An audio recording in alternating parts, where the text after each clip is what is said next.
Siamo con Tommaso Battaglini. Tommaso, una bella partita del Breganze. Il Breganze aveva assolutamente l'obiettivo di conquistare questi 3 punti per raggiungere la testa della classifica, che in questo momento è condivisa con il Modena. Com'è andata, Tommaso? Beh, è stata una partita giocata come sempre non benissimo in attacco, sprecando molte e troppe occasioni. E in difesa abbastanza bene, abbiamo recuperato molte palle. Primo tempo non abbiamo preso gol, quindi molto buono. E secondo tempo un piccolo svarione in difesa, però alla fine penso che non abbiamo fatto una brutta partita.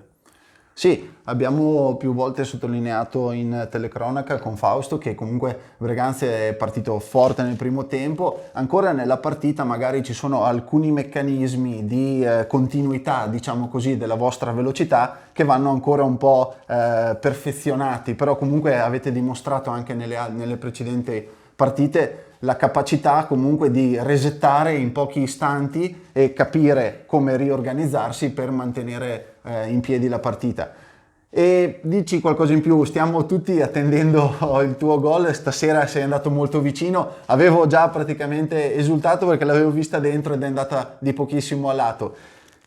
È tanta la voglia sicuramente tua di fare gol.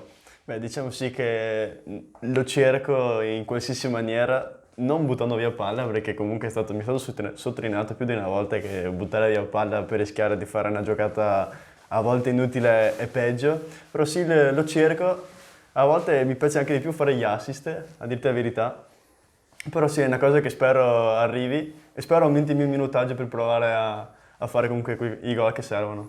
Sicuramente il tuo impegno e la tua caparbietà che dimostri in ogni partita, in ogni allenamento, ti premieranno nel breve tempo sicuramente. Lo spero. Grazie mille Grazie a Tommaso. voi.